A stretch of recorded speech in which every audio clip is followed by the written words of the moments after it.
Hey folks, Malforian here, and yes, we got to the announcement of Paradox's latest strategy game, and it's going to be called Millennia. Some of the leaks, some of the little bits of information that got out did point towards this name, and it was correct. That is what the game's going to be called, and it isn't going to be an RTS game as we thought it potentially could be. It is basically a Civilization 4X style game with some interesting mechanics. We will go over that in today's video because we basically got a very short trailer. I kind of thought the trailer would be a little bit longer, but it was a very short one, basically just talking about the ages in the game as we had seen kind of teased with those images and text over the last couple of days.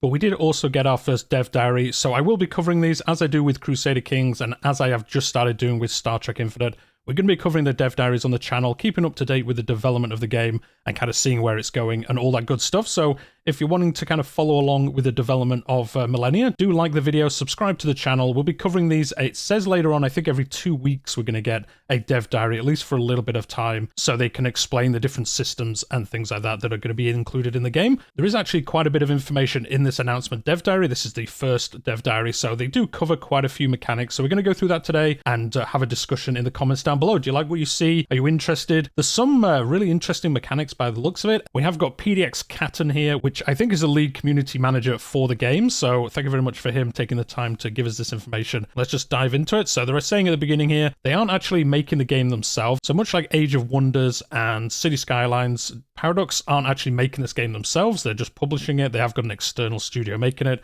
and that is C-Prompt Games. We won't go into this beginning bit too much. They're basically just saying about how they made this studio and why they ended up kind of trying to make this kind of game. But a lot of them did work on Age of Empires, so that's why I think the possibility of an RTS kind of got out there a little bit. It is going to be a 4X kind of traditional Civilization type game. If you haven't seen anything about this game, Millennia is a new turn-based 4X that features alternate history, custom tech trees, and deep economy and combat, and they're basically going to cover all of that in this first dev diary. And then in the beginning, we have carried the concept of Millennia around for a long time, basically saying they've had this idea kind of percolating, as they say, in the background, kind of thinking how it would play out and things like that. And then I guess they went to Paradox and said, hey, we want to make this kind of game. Are you interested? And they said, yep. And here's our first screenshot of how the game looks now immediately.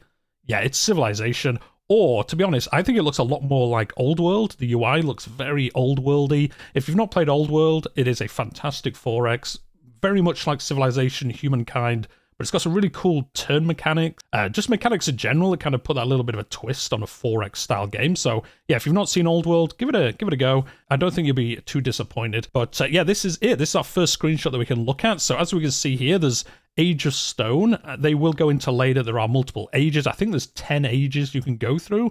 And there are alternate ages, and they'll talk about that in a minute. But yeah, just from this screenshot, you've got the map, you've got the hexes. I know some people were saying, please, no more hexes, but the hexes are here to stay. Fog of War, this is your city. This looks like a little civilization town or something like that. And yeah, research, culture, domains. You've seen this kind of thing in basically all 4X games. And then it looks like some kind of mechanic at the top here. Now, I can't really see what it is. This looks like maybe what research they're doing, maybe. I'm not too sure. It looks kind of like mystical.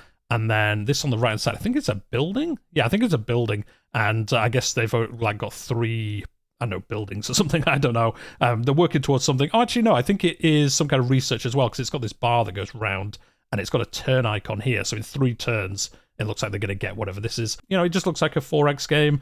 It's okay UI, I'll be honest. Like, I am pretty excited about all the things they announce in here. The graphics, though, I'm not too sure. This is in quite early development, I think. They only said coming soon. No date on it, not even like 2024. So I'm sure we'll see improvements to the graphics before the game comes out. And to be honest, I'm not a person who wants, you know, fantastic graphics. If the gameplay is amazing, I'll pardon like not amazing graphics. So we'll obviously see if the game's amazing, but the graphics aren't. Like, that doesn't really bother me too much, but the graphics do look a little bit rough, I think, if we're being honest. So hopefully we do see some kind of improvement as we go along. But if not, you know, if the game's just amazing to play, then it doesn't really matter, to be honest, to me. But anyway, that is our first kind of in-game screenshot. Like I said, it's very kind of 4X standard looking. And then in the case of Millennia, a few things have motivated us to make this as our next game. They're strategy game developers. 4X is a cornerstone of the entire genre. It is, and we don't get that many 4X games. Like, I know we get a few. We get obviously Civilization every couple of years. I think there's a new one on the way soon. And then we obviously had Humankind recently. and Old World, as I discussed before, but we don't really get that many, especially compared to other, like RTSs. You get quite a few RTSs every year and stuff like that. So although I always think there's quite a lot of 4X games, there isn't actually that many. And as they say in the second point here, it gets less attention than it deserves. And I think that's true. I think people are kind of ready for a bit of a twist on 4X. Once you play Civ, I don't want like 10 games that just play like Civilization. So it'd be interesting to see exactly how this is different versus these other games that are out there. But it's always good to get competition. Competition makes everything better. So the more competition we have in 4X strategy, the better, I think, all in all. And then basically they just go into, they wanted to flesh out and have different systems, as we've discussed, and they're going to get into that shortly. So anyway, the vision of the game. 4X is a large genre and can support a lot of different experiences.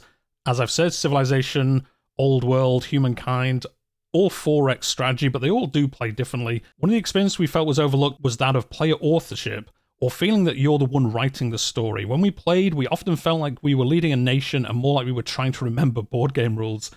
That is true. If you play Civilization, if you play as the English, you're not like on rails. You can play differently, but you have all those bonuses around certain play styles, and the game kind of plays out the same. I always say this about Civilization. I used to really enjoy playing it, but after playing Paradox games, I feel that games like Civ are so on the rails, or basically if you know how to play them well, you basically can't lose unless you do something, monumentally stupid or you intentionally set up badly to have a bit of a challenge. I find they're so kind of static in how they play that it's very easy once you get to a certain point of knowledge. And we'll see, obviously, if they fall into that, or with these new systems, they'll see an improvement in that way. So from a very high level, one of our goals is to steer in the direction of open-minded, system-based gameplay to deliver a feeling of being the true guiding spirit of a nation. So actually feeling like the civilization you build is a personification of the choices you've made, and not just, oh, well, I've chosen bronze working and then pottery, and it basically makes no difference the order in which I've done that. Well, it does, but you know what I mean. You're basically going to pick up both, and it doesn't really matter at the end of the day. So, yeah, here we go. The first pillar. So they're going to talk about here, they're basically the pillars that they're going to build the game on. And the first is alternate history. So we were correct in some of the teasers. Alternate history is a focus of the game. Some of the teaser images were very, steampunk versus normal, and then some of the images were, just normal Renaissance and things like that. So they are going to have alternate histories, and they're basically going to be alternate ages. So a key innovation of Millennia is age-based design. There are 10 ages in the normal game, ranging from Stone Age to the near future. Each age provides the experience of the age. The Iron Age has Iron Age technologies, Iron Age units, Iron Age buildings, and rules specific to the Iron Age. So it's all very focused on that age. If you keep things within the normal parameters, you might experience 10 standard ages, each delivering historical gameplay. But to get into this alternate age mechanic, Millennia allows history to go off the rails, as we saw with the airships in one of the teasers, and some of the description around the Hoi 4 teaser as well. If you make some different decisions, you might steer your timeline into an alternate age. These ages are still historically themed, but explore some of the what-if territory. The Age of Ether is based on the history where the internal combustion engine didn't come around as soon as it did, and steam power develops further, so that kind of steampunk technology age and things like that. The Age of Blood is based on war raging out of control and spreading across the world. You can basically go into these alternate ages. So I guess another civilization could be in the age of the Renaissance, but you could be in this what-if age of Aether, and then kind of parallel progressing through your age whilst they're going through a different one. And that's how you can have these what-if ages overlapping a little bit. It's going to be interesting to balance, but it does sound cool. It's not going to play out the same way every time. Ultimately, most of the things you have to use in the game come from ages, so you can end up with very, very different scenarios depending on the specific history and alternate history your timeline moves through. So yeah, true. I suppose if you do the alternate kind of steampunk age, you're going to carry that technology into the future ages, whereas if you don't, you obviously won't have those technologies in these future ages. So I guess it kind of a domino effect. The earlier you get into these what-if territories, I guess maybe it affects things later on more and more. I would imagine. It doesn't kind of push you back into a main timeline, and then you steer back out of it. And then we've got our next pillar, which is custom tech trees, and these are the Spartans here. A very Spartan-looking man over here, isn't he? So here's the custom tech trees. Millennia features a system called national spirits. Think of national spirits as things a nation can be famous for. Are your people known as great engineers? Is one of your major cities seen as a center of global banking? Does the world fear your unbeatable warriors? Mechanically, each national spirit is a technology tree. You get to pick national spirits from a set at different points in the game Doing so makes the technologies of the national spirit available to you. Through national spirits, you can customize your nation to decide what you will be famous for during the course of the game. So it looks like you can choose different ones. Now, from this screenshot, it looks like maybe you can pick one of the two. So there's this top track and this bottom one.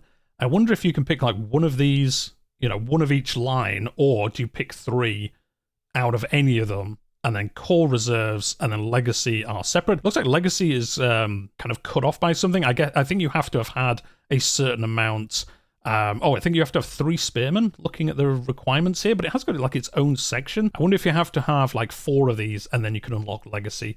We'll see, obviously, later on, but these look very much like, almost like those cards you get in Civ 6, where you can slot the cards in to get combinations. But here for the Spartans, it is obviously focused around them, so I guess this is how they're going to additionally specialize the nations you can play as. We don't have a list of all the nations yet. I don't think they cover that later on in the dev diary from what I remember. But yeah, it looks like every Civ will have a different kind of tech tree, and you can kind of specialize a little bit along the way. Maybe you can buy them all, it doesn't say, but I imagine from what they said, you can pick a certain amount of these, and then that's what happens. And obviously the balancing and things like that will change. Now these look very along the lines of other things we've seen. Spawn 2 Spartans for free, basically. Capital fortifications are better. Spartan units cost 0 wealth upkeep costs. So as I said, very much like those cards you've seen in Civilization, where you can kind of switch and change them depending on what you're getting up to. It looks like it kind of works a little bit like that. We'll see, obviously, as we progress. So you're going to have basically, I think, like the main age tech, and then you're going to have these kind of national specific ones as well that you unlock every so often to, again, kind of specialize it a little bit more. And then we're on to the next pillar, deep economy and combat. Now, this screenshot, I don't know, lads. This screenshot isn't amazing, but it does show us some interesting information. So it looks like the battles take place with like a little video showing you how the battle progressed. By the looks of it, it doesn't look like you control anything here. I think it's just showing you like a visualization of the battle itself. So yeah, Egypt attacked the barbarian tribe, battle in the wilderness, and it looks like they have these units here, a weird combination. It looks like maybe 2 sets of crossbows, something here we can't see because I think they've been defeated. Oh no, they're cannons. You've got 2 cannons and then like a musketeer. Obviously a good combination of units in 10,000 BC. Obviously this is just a screenshot. It's probably not exactly how it would play out in game. And then it looks like you basically see, like I say, like a little fight. It really reminds me of, was it North versus South? There was a really old like Civil War game. And for some reason, as soon as I saw this, it came to mind. I'm not sure why. I would actually have to go look and see if it even remotely resembles it. But for some reason, it came to mind when I saw this screenshot. They've got the armies on the right-hand side kind of in the background here. So you can kind of have a tab of all your different armies. Very paradoxy. And that's it basically for the screenshot, kind of showing us some information. Again, hopefully it gets a bit of a rework or something. Like, it's fine. It looks fine, but I don't know. I guess seeing it in action probably looks a little bit more alive, obviously, but I think it does need another bit of polish, which, as I said, will probably happen before the game comes out. And then what about economy and the combat? As you lead your nation, you'll need to design the right economy for your strategy. Not all resources in Millennia are the same. Cutting down trees for logs can provide production, much like mining copper. However, with the right improvements, you can create a chain where logs are made into paper and then made into books, which get you knowledge for religion or government or wealth instead of production. So kind of interesting how you can specialize the resources. It's not like Civilization where you can chop down woods for some immediate production, or you can put a logging camp on there and just get more production over time. You can actually like specialize different supply chains, I guess you could call them. You can just take the trees immediately, or you can turn it into paper and then convert that into knowledge. I guess 2 different ways of playing the game. I guess you could build up a lot of knowledge and use that on religion, government, or wealth. So I guess maybe that's like a mana system. You can spend this knowledge in 3 different areas of the game instead of making things. So maybe you can like play tall a little bit better or something like that. But it's interesting how you can do different things with one resource. Some resources, like the logs, are broad and capable of steering into a variety of different goods, while others are more focused and less flexible, which makes sense. How you decide to structure your economy has an impact on your capabilities and your ability to respond to changing conditions. So you can obviously, as the game progresses, maybe, I don't need as much production, I'll start making these books, and then maybe you need to go back to production, so I guess you can just turn that off and then just go back to using them in the default method. One of the places this is felt with is combat. The best military for you to field changes based on your economic design and the age to which you have moved into and the national spirits you've selected. as we discussed earlier, kind of being able to mix and match from both, I guess. You might be better with more production to train troops, or more warfare domain to support them, or more wealth to pay them. So you can kind of specialize. Do you want more troops? Do you want better troops? Or do you just want a lot of troops and just pay for them? Maybe you can get mercenaries and things like that as well. Beyond the economy, combat offers its own interesting decisions. Different types of units have different capabilities. You design your armies by assigning multiple units to fight together, allowing you to create different army types for different needs. So I guess very much like Hoi 4, I guess, where you can kind of mix and match units and then make one kind of army. I know that's generally how you can do things in like Civilization. You just kind of stack everything together and it's kind of like having an army.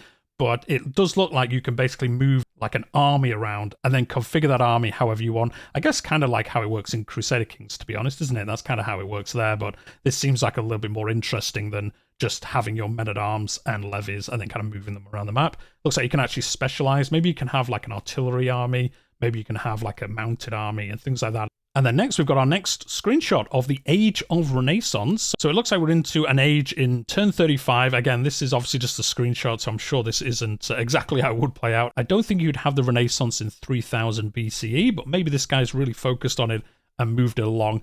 And as you can see, there's a couple of more things on here. Before, in the first screenshot, there was only one domain and it was government, but now there's, what, 6 of them here? So it looks like as the ages progress, you work through these different domains. I don't think it explains anywhere exactly how these work. In future dev diaries, I'm sure they will discuss them. Maybe as you get to each age, like this is the age of the Renaissance, so art's probably unlocked for this one. And it looks like maybe you can choose different technologies or something within there. We will obviously find out in the future. And then this is the map. You can see, obviously, it's got that like culture border, kind of border thing that you get in Civilization, most 4X games. And obviously these are resources. There's some improvements happening. Looks like this is a training yard or something like that with some troops in it. Mining.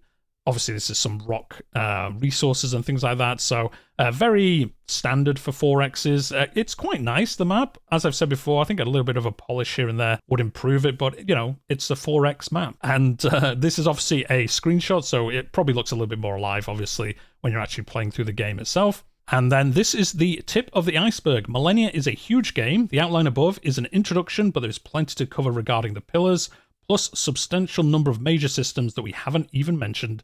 Over the next few weeks, we will present additional dev diaries to showcase more of the game and deliver a deeper dive into specific features. Next up in 2 weeks, we'll talk about the building blocks of your nation, regions, towns, and outposts, and also cover a bit about the world map itself. So there we go. That's our first dev diary for Millennia and the announcement itself. Let me know what you think in the comments. Like, I think people were expecting something a little bit kind of more out there, but it is a 4X game. I do like the different age mechanic. If that works well, it could be super interesting for those multiple playthroughs. You can do the kind of a little bit of an old history, or you could go full old history if you can try to, or you can kind of keep more on the beaten path and play normal, I guess, and then kind of specialize through those different mechanics that they've already talked about. Outside of that, it's just good to have more competition in 4X gaming. Would it have been more interesting as an RTS? Potentially. More 4X is great.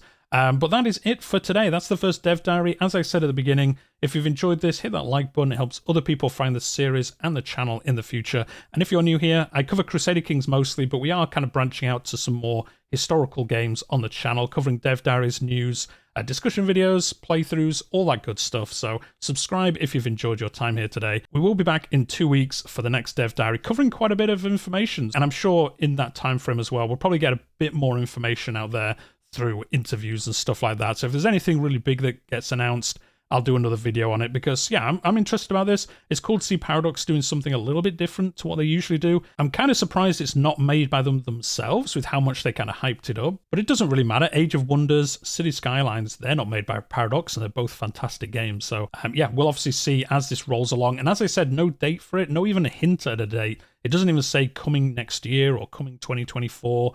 So we've got no idea when this is coming out, but with them doing dev diaries already, I think basically every 2 weeks or so, I guess maybe it's not going to be like crazy far off. We'll see. Obviously, they've got Star Trek out next month, I think. It is out in October, I'm pretty sure. So I guess they've got a game coming out relatively soon, and then they'll have this coming out, I would imagine next year, even though they didn't say. I would be surprised if it's more than a year away. I guess they'll see kind of as they do the further progression of the game and things like that, because it does look like it's relatively far along from the stuff they've already covered. But yeah, we'll obviously see in the future. Anyway, we'll leave it there for today. Hopefully you've enjoyed it. I'll see you in the next one.